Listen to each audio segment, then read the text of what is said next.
How to Train a Happy Mind is a production of the nonprofit Skeptic's Path to Enlightenment. Our podcast and programs are free and ad-free, thanks to the generosity of listeners like you. If you'd like to support us, visit howtotrainahappymind.org. And if you'd like to meet weekly with me and other like-minded seekers of the true causes of happiness in our chaotic world, you'll also find links there to join our Train a Happy Mind community. It's free or by donation.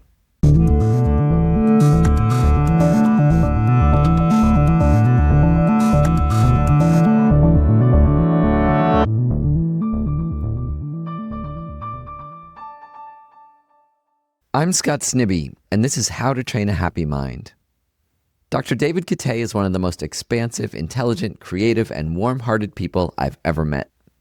His students at Columbia University call his course Technology, Religion, Future, Life-Changing, for the way it explores the intersection of technology and the deepest questions of human meaning. When he and I first spoke a couple years ago, the AI boom hadn't yet taken off. Now that it has, I invited him back to explore one of the biggest questions of our time. Can artificial intelligence lead to enlightenment? Or are we racing toward a superintelligent next step in evolution that doesn't include us? David touches on all of this and more, while also grounding us in the lower-hanging fruit of how the billions of people suffering today might actually find happiness right now through techniques far simpler, cheaper, and less resource-hungry than megawatt servers doing our homework, writing our love letters, and pretending to be our friends.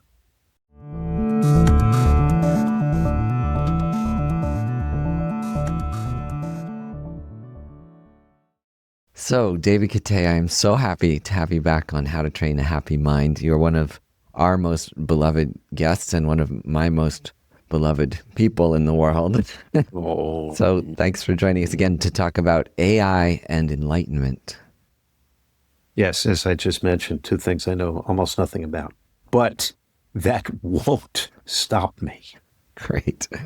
Well, a conversation we had a couple of years ago about technology, singularity, enlightenment, and so on, was before all this era of ChatGPT, large language models, generative AI, so it seemed like a good moment to bring back this topic. But before we talk about AI, the word enlightenment is also, what the heck does that mean? So why don't we set aside AI for a minute and just talk about that? How would you go about explaining to somebody what enlightenment is? Is it an end, a beginning, something else? How's your understanding about it changed over the course of your life as a Buddhist too?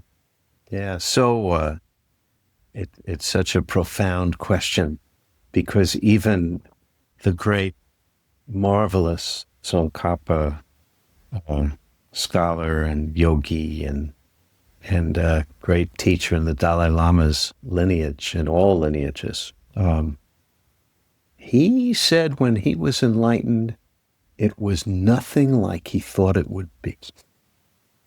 So if for Tsongkhapa, who had at that point spent 40 years in intensive scholarship, meditation, retreat, teaching, if it was not at all what he thought it would be, this is fantastic. When I think about enlightenment, I think about us as humans. Right. I think for us as humans, when I think about enlightenment, it's kind of getting the whole thing. The beginning, the end, nothing, everything, including feeling, including being numb. It includes words and brilliance and concepts, but it's beyond all that too. And to me, it's a deep, deep acceptance. And so much of our strivings in this life are about transcendence. Naturally, we find Buddha and his teachings and Buddhism, we go, whoa, I could get out of all the bad stuff. And, that seems so consonant with our kind of egotistical, self-interested setup. So I think about that. And I just, going back to Tsongkhapa for a minute, when he had his enlightenment experience, the first thing he did was he wrote, or probably said, and someone else wrote it down, his verses on praise of dependent arising, which is this beautiful expression that basically says, Buddha, this is the essence of your teaching. It says everything arises based on something else. And because of that, nothing exists by itself, inherently or intrinsically, all those words, but everything is connected to something else, cause and effect.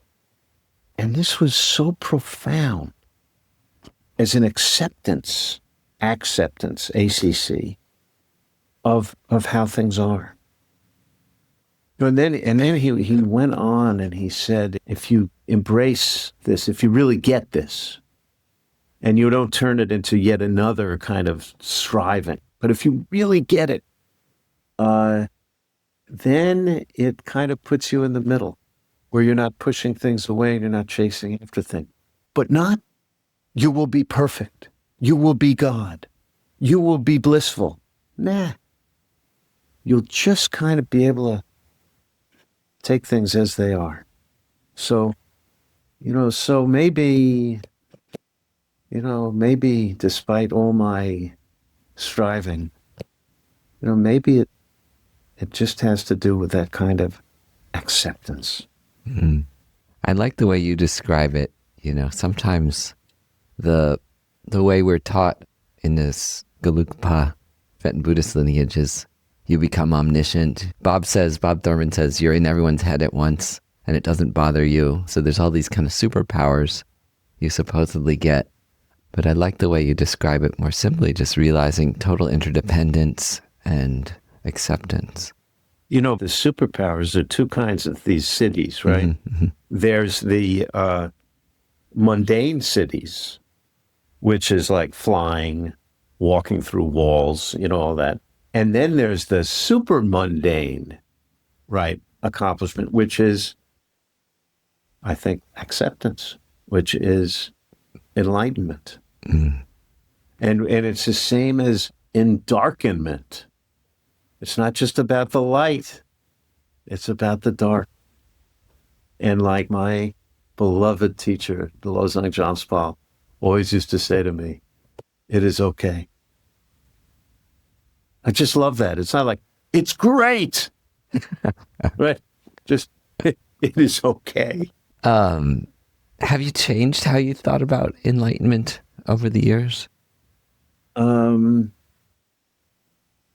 think somewhat. I started out when I was 16 or so, and I was exploring. I've always wanted to just explore. And so when by chance I stumbled upon a book by Daisetsu Suzuki, which talked about Zen. But in the introduction, he said, well, when you fall in love for the first time, your ego for the first time feels a split in itself. So I thought that was cool because I was 16 years old. I was talking about romance, but then I ended up with Chogyam Trungpa and the Sufis, and all of that. But I was really kind of exploring reality. But I think at this point, I feel like I want to rely on my intuition more, kind of go for it. Not because I'm expecting anything, but just sort of because. Once Jamspal and I were talking, and I think I mentioned to him, I said, well, I do all this practice, but I don't really expect anything to happen, really. And he said, that's right. Don't. So now I feel much more of an opening to all things. And when we get to artificial intelligence, the all things go so far beyond a large language model.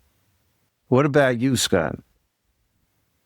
Because, you know, in all the classes I teach, especially because they have technology in the title, uh, you know, I make sure they're seminars. So we have people there who really know what they're talking about. Mm. So what do you think? What do you think enlightenment is, and how has your view changed?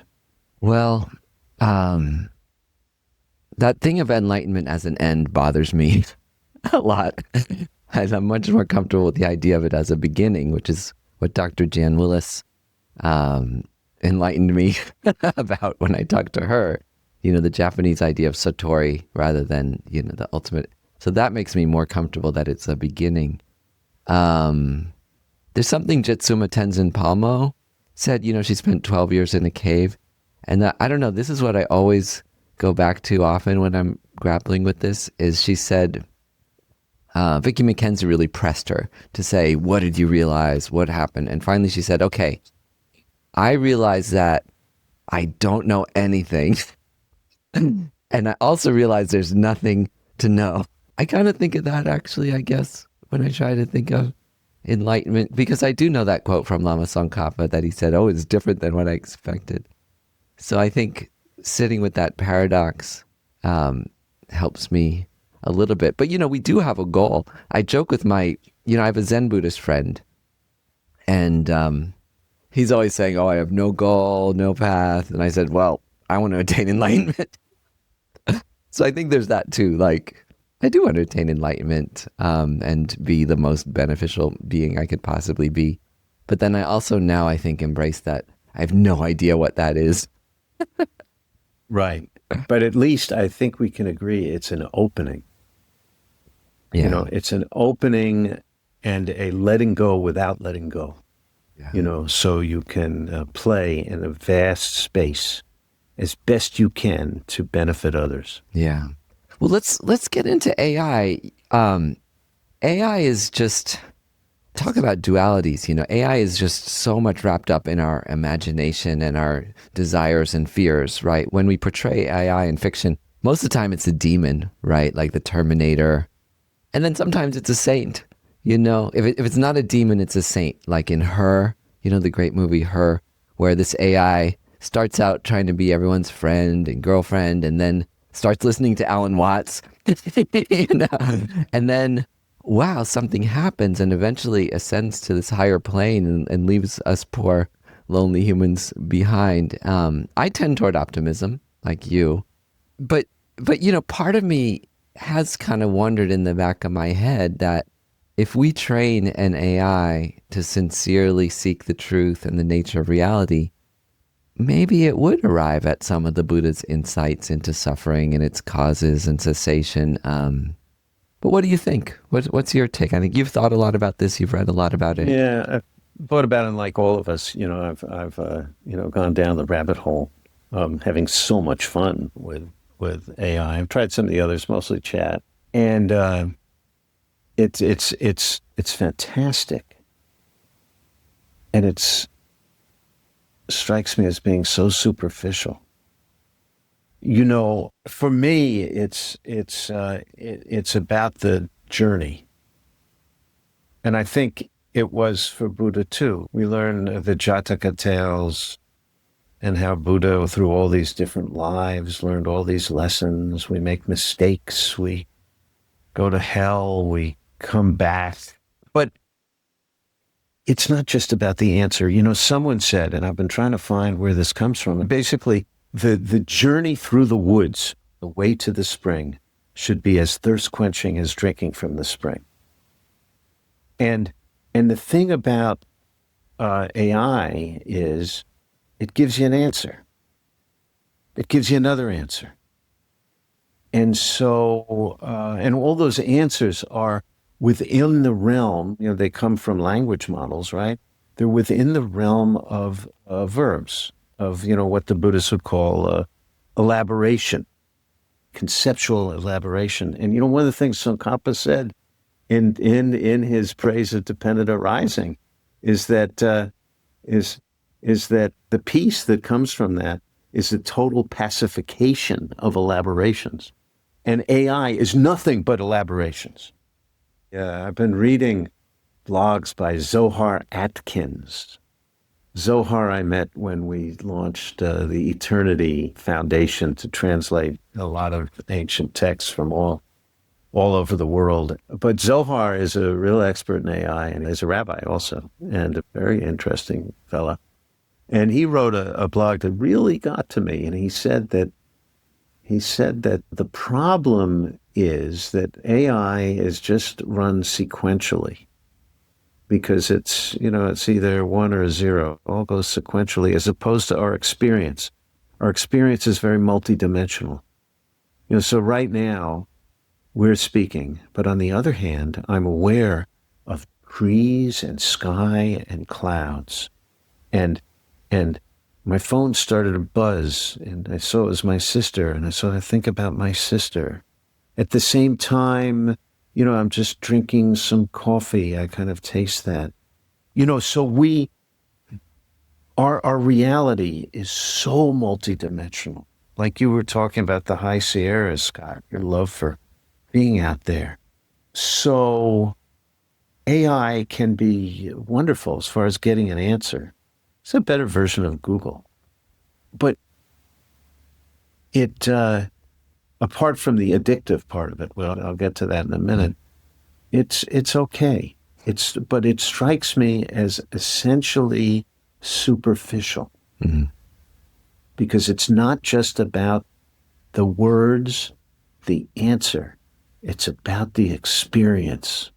Like when you're with Samaya or Anna, and I'm with Jan and my kids or grandkids, it's not just, it's not about, the words are fine. And even in the Buddhist definitions of consciousness, the verbal part is just a tiny, tiny part of it because you have the sense consciousnesses, your olfactory conscious, your visual consciousness.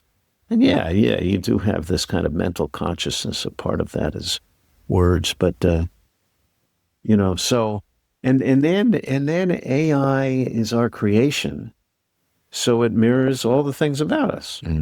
Duh, big surprise, right? And then it's incredibly addictive. Yeah. And we've seen what's happened to people since social media has taken everybody over. Everybody's sitting in a public space looking at their phones. People are more and more lonely. Young people having such problems. So step back from it, and I think about Buddha, and Buddha was about real people. It dealt with real people. His upaya, he was just an amazing therapist, doctor, dealing with real people. How can we help them be happier and suffer less? And the question is AI doing that? I think the answer is it can be useful. And I'm not saying don't use it, but limit yourself to 45 minutes a day. I think what you said, AI is okay, just nails it. That it's not horrible and it's not going to save the world. It has its benefits. It has its drawbacks. You mentioned all the things that we're aware of being a human being besides like the question I just asked you. An AI really just knows the question and then tries to answer it. But you're aware of all your sensory phenomena, the things going on. But the deepest thing, right, is that you're aware of being, right? That and that depends, depending on the person in the moment, that awareness can be anxiety, just like a sense of being ill at ease, that a lot of people have, or it can be a great sense of well-being and joy. You touched on a little bit consciousness.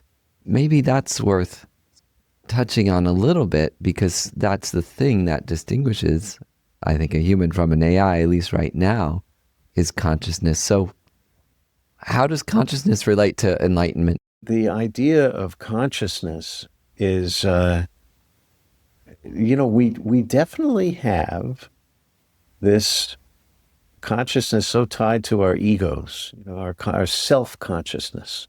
Could AI develop that kind of consciousness? Maybe.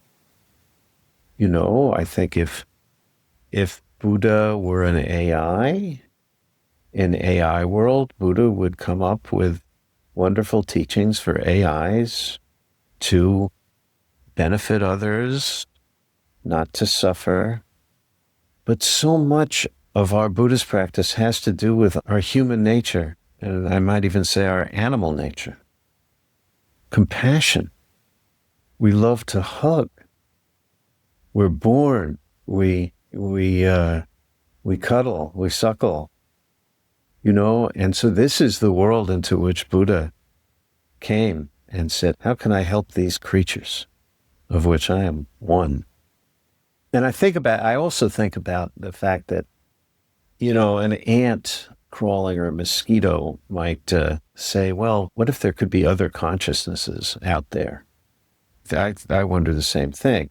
And I do think, based upon some of my own experiences in life and my thinking about it, there are many, many more dimensions than we're aware of. And in those dimensions, what kind of consciousness could there be? An AI could have a contribution there. But we're dealing with an incredibly vast picture. And yes, AI is really cool, but it's put together by us limited creatures who have messed up the planet and done a lot of great things too. But let's not get carried away with our own creation. We always get carried away with our own creation. But Buddha, he said, be compassionate. Like Jamspal said, benefit others. Man, let's just work on that. In the AI speak, they talk about that as alignment, right? That you're trying to just align an AI with our desires. It's a little different from the Buddhist perspective. It's a little more diluted. But what do you think about that? They're having a lot of difficulty in doing that, even just aligning AIs with our desires. Do you really think an AI is capable of compassion? Like, to have compassion, don't you actually have to compassio, like actually feel? Can you fake it? Yeah, I think you can fake it. I mean, in a way, like it's about what you do.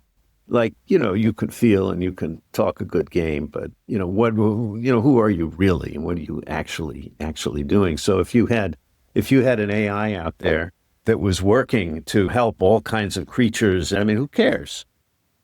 Who cares if it's quote unquote really compassionate? Because an AI it doesn't have a heart, it doesn't have lungs, it doesn't have blood, it doesn't have tears.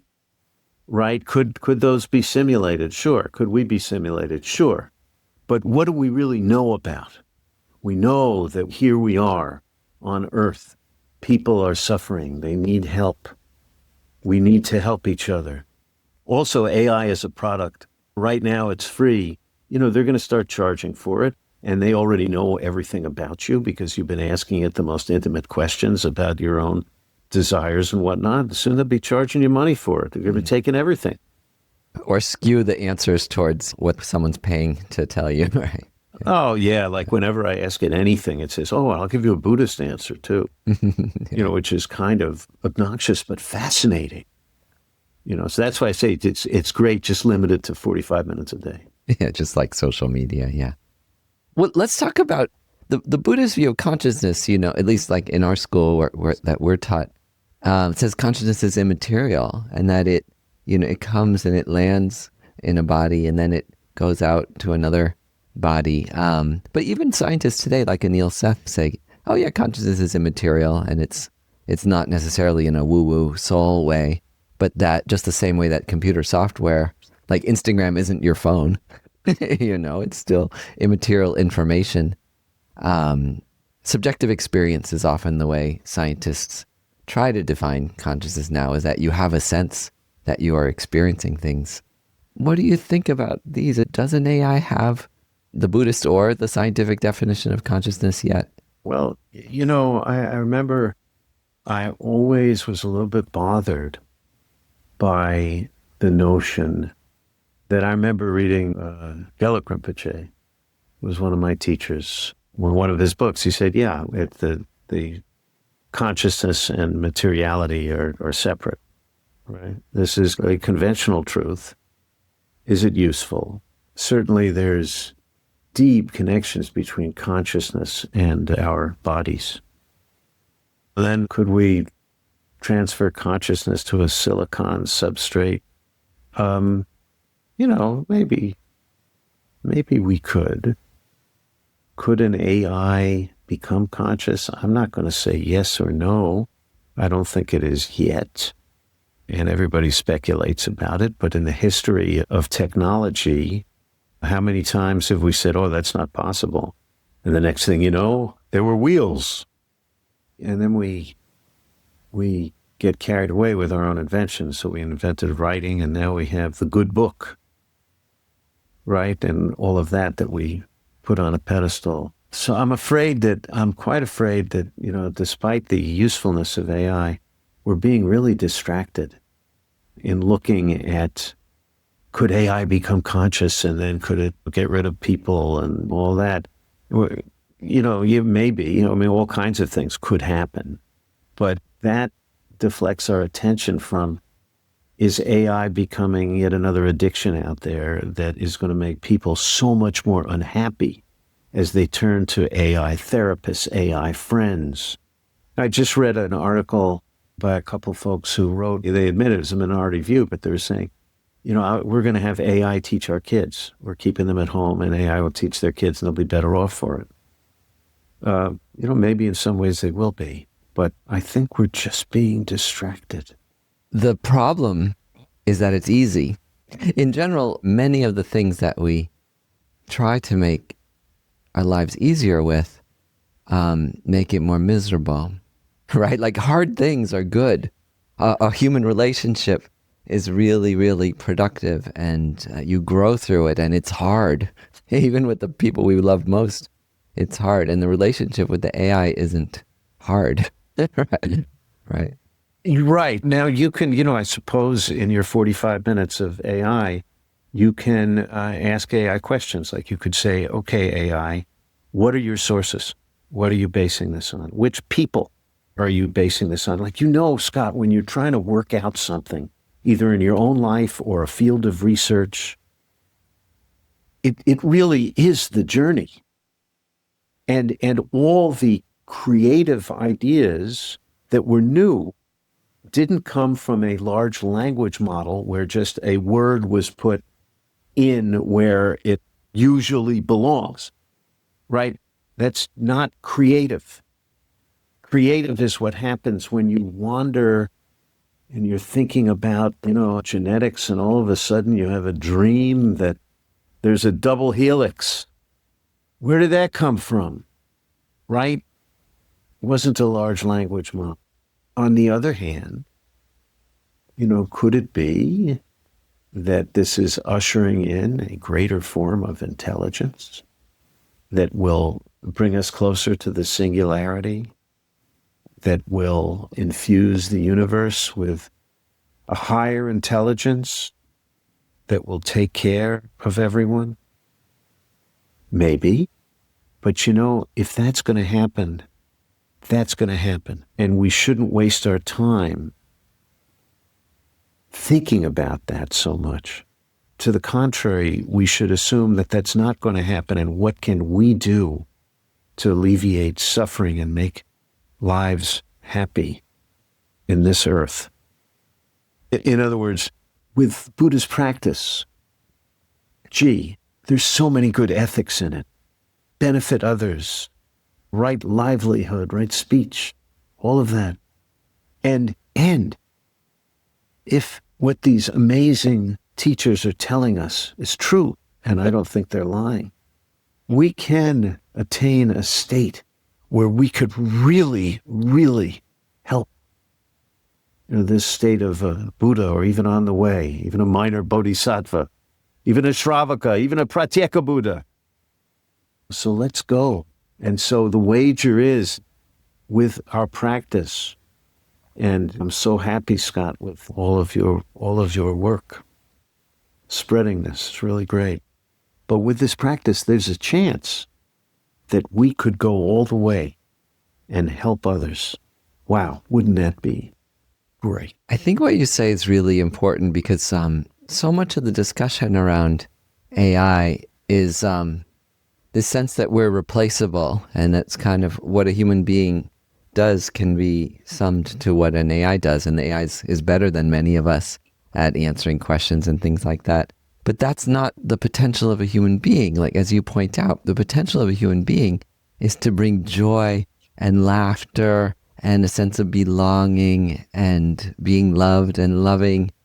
That's what it is to be human. And our AIs aren't good at that. They can't do that really at all yet. Like, we have no evidence that they can even do 0.0001% of that fundamental experience, joy of being a human being. Like, I think that's really worth highlighting and celebrating, is maybe AIs are helping to remind us of what's the point of being human. Yeah, I like that. I think it's also a question that we have to ask ourselves is how much? In other words, okay, AI is great. We should use it. How much? Right? AI can add joy to the human experience and knowledge and save lives, can do that. How much? So how much do we devote to that as opposed to what you were talking about, our being human, where ordinary people everywhere, they're taking care of kids, they're taking care of each other. They'd give you the shirt off of their back, even if they're from a blue state or a red state. Doesn't matter. That's what ordinary people are doing. The love is really out there. I was sitting outside the other day, and there was a gentle wind, and the leaves on the tree were shimmering. Oh, it was so beautiful. That is beautiful, yeah. Just to be and to experience. You were talking initially about a meditation. So here we are, David and Scott, words, words, words, words, words. Let's just take a minute in silence. And then let's, after a minute, no more, and then let's experience what could fill the silence other than words. I think that's a good idea. People often skip our episodes that are meditations, so this one's embedded for 1 minute, and then we'll come back. Just 1 minute. Okay, let's do it. Just silence for 1 minute, and let's listen, feel our bodies, see our thoughts, be aware of the whole town, earth, rivers. Let's go.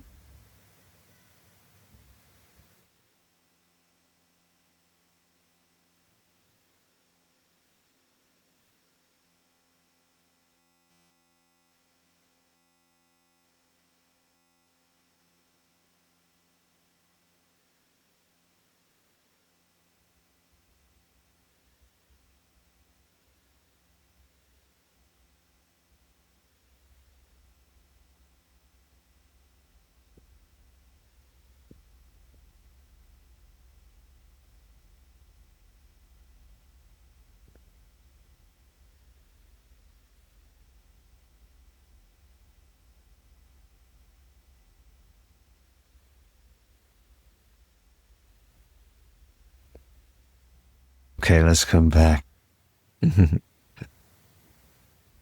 How is that, Scott? Oh, it's beautiful. My teacher, Venerable Rene, he says, you can always return to the deepest level of meditation you've ever.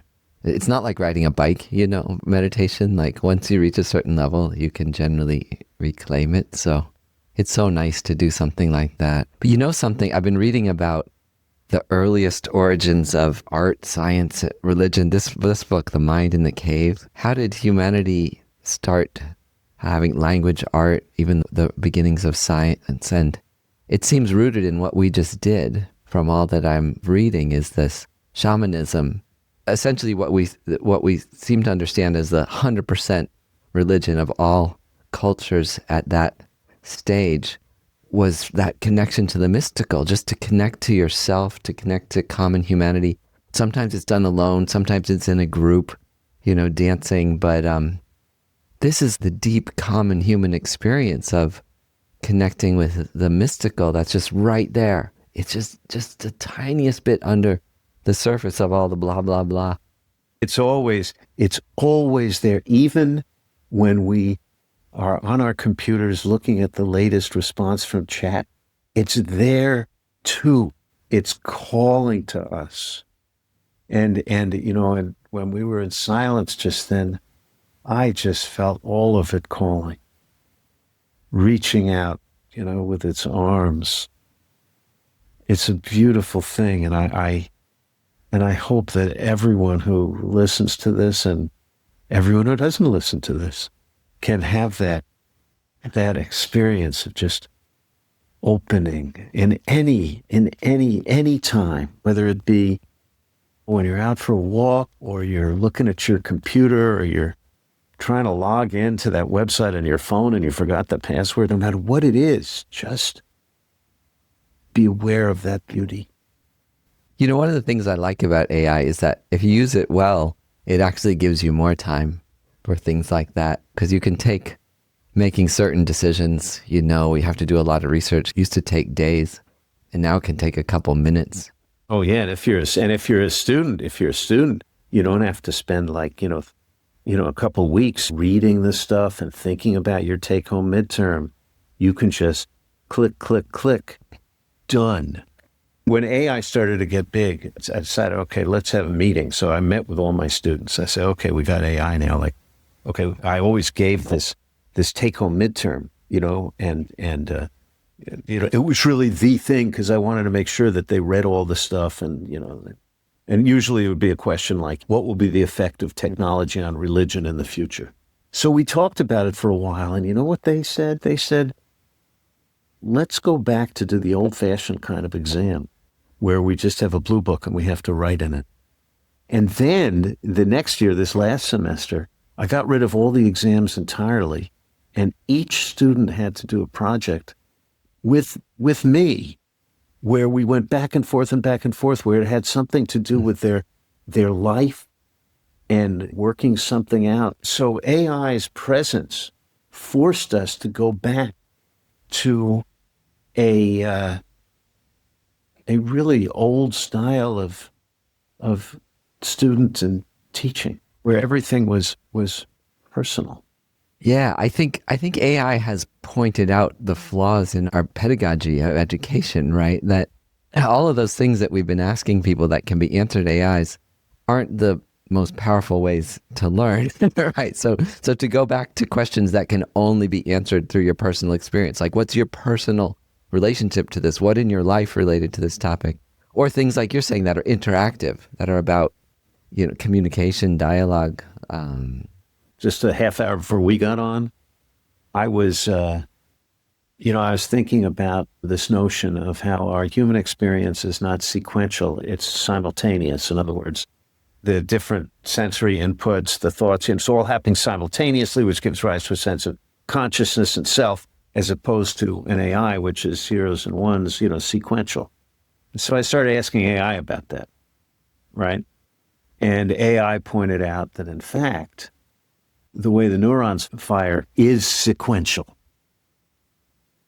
And yet we have this ability to kind of pull it all together in our consciousness. Well, that's the great mystery, isn't it, of how all of these trillions of firings result in a singular experience, right? Yeah.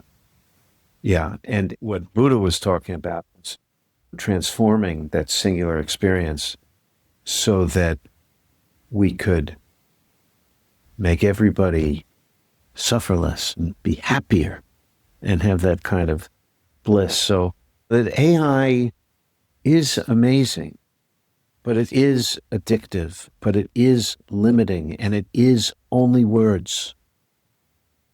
So yeah, it can save us things, save us time, give us more time to be out in the woods or with our loved ones and make new friends. But as you pointed out, Scott, same question with social media. How do we reconnect? How do we do that? Let's all keep talking with each other, meeting with each other, making new friends.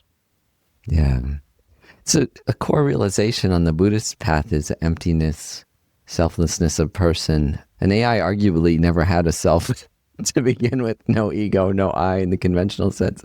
So do you think AIs have some version of the delusions that we have: attachment, identity, craving, sense of separateness? Or do they have a head start in selflessness? In order to have selflessness, you have to have a self. Otherwise, selflessness doesn't make any sense. And because of our biological being, we have a sense of self. You gotta get that food. You gotta, beat off that wild animal who's trying to kill you. You got to do all that. Um, Now, all of that, with some modification, has been placed in our language.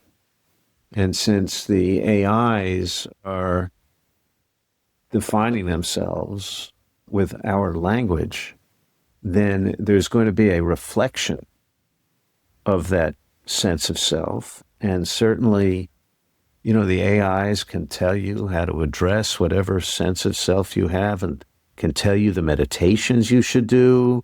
It can be so seductively helpful and can be really good. But I always come back to the but. The but, it's not the journey through the woods. It's not being out there and living. It's sitting at home looking at your screen. What are you doing, actually, when you do that? So do it, but 45 minutes. You brought us to the irrational, which is great. And I think some, maybe all of the aspects of the path to enlightenment seem deeply irrational. Devotion, paradox, non-conceptual meditation. Do you think a machine that is only trained in data, logic, language, mathematics, do you think it's possible to access those deeper, non-logical dimensions of awakening? Well, of course, that assumes that we aren't machines, which we could be.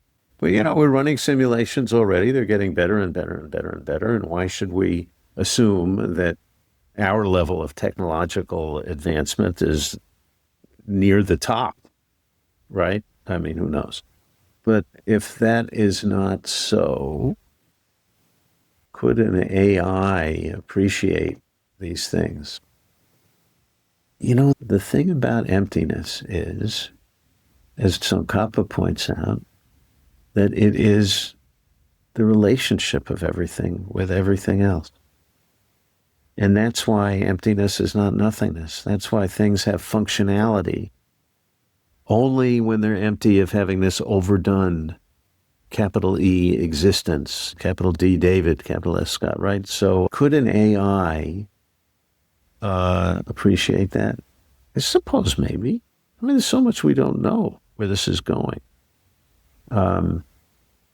And it's going so fast. I think His Holiness Dalai Lama, he said years ago that could a computer, think?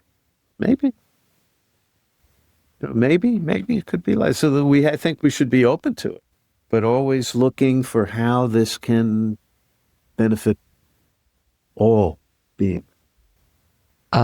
You're proximal to CEOs at some of these companies, researchers in AI. So am I. I know a lot of these people. What's your advice to them? As somebody listening who, Sam Altman or somebody listening, what would be your advice to them in how to conduct their careers, their company, their research into AI? It's an arms race right now. It's a massive, massive competition to win and create, quote, artificial general intelligence. But what's your advice to those working in this field, working hard right now? My advice is to put financial considerations completely aside, to just look at the benefit to humanity and all the other creatures. I would say that you all, Mark, Sam, Elon, you all have enough money. And let's ask ourselves, what makes us happy? And is this contributing to that happiness? And look, we know that as a matter of economics, we're off to the races with all this stuff now. It used to be maybe 50 years ago, we still had this thing called communism, which even though it didn't work, it gave an alternative way of thinking about things other than everything is market driven and I should make money. We need to change. It's one thing to say, okay, we've messed it up. I was about to say something else, but okay, we messed it up so bad that the only way out is roll the dice on some AGI. Among some of these very wealthy people, I think they talk about having their private islands and their settlements on Mars to try to escape the chaos somehow. But what is happiness? What is happiness? Come on, are you really happy? Look inside your heart, I would say. Look inside your heart and feel that. And in your work, we couldn't tell you how to go about your work, you know much more than we do. But in your work, listen to your heart. I couldn't agree with you more. I think there's much lower hanging fruit to benefit humanity than creating artificial general intelligence. There are many, many very simple things we can do to cultivate lives of meaning and purpose and genuine happiness and engagement. And part of that is we've been fortunate to fall into this Buddhist path. I mean, how wonderful.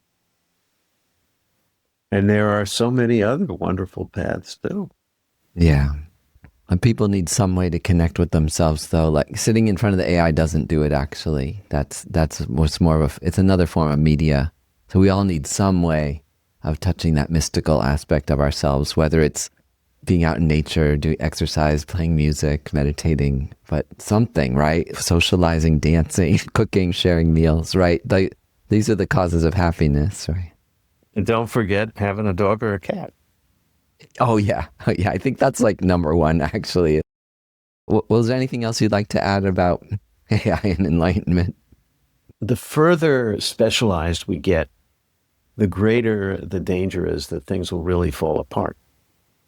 E.M. Forster wrote a story called The Machine Stops in 1909, in which the central character, his name is Vashti, is a woman with a grown son on the other side of the world, and she spends all her time in her cubicle on a screen. It's amazing he wrote this in 1909. But to cut to the end of the story, what happens is the machine stopped working, and no one knew how to fix it. And we're kind of getting to that point, in a way, where things are getting so complex that how are we going to fix them when all the power goes out, when there's some kind of hack? So I think we have to get back to thinking on smaller scales. What's it like to have an economy where people can work, where people can move, can go across borders if they need to escape some terrible conditions, which people have been doing ever since the beginning of humanity. Yeah, back to basics, like you said. Well, thanks for this conversation, David. I think it was enlightening. Whatever that is. Yeah. Yeah, and maybe the intelligence, at least from this side, was kind of artificial. Yeah. All right. So it's wonderful seeing you, Scott.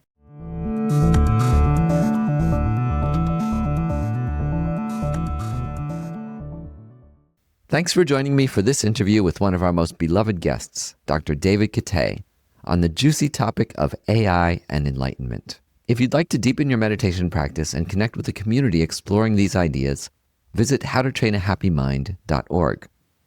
There you can sign up for our newsletter and join our Train a Happy Mind community, which offers weekly lectures, meditations, classes, and discussions. You'll also find links there to purchase my book, How to Train a Happy Mind, a modern, non-religious approach to Buddhist wisdom with a foreword by the Dalai Lama. It's available in paperback, ebook, and audiobook. If this podcast has been a benefit to you, please consider supporting our nonprofit mission. How to Train a Happy Mind is a project of a skeptic's path to enlightenment, and we rely entirely on the generosity of our donors to keep our podcast and programs free and ad-free. To contribute, visit howtotrainahappymind.org. We accept cash, credit, Bitcoin, and other cryptocurrencies, and donations are tax-deductible in the U.S. Thanks to Isabella Acebal for marketing and production on this episode. We wish you a wonderful day.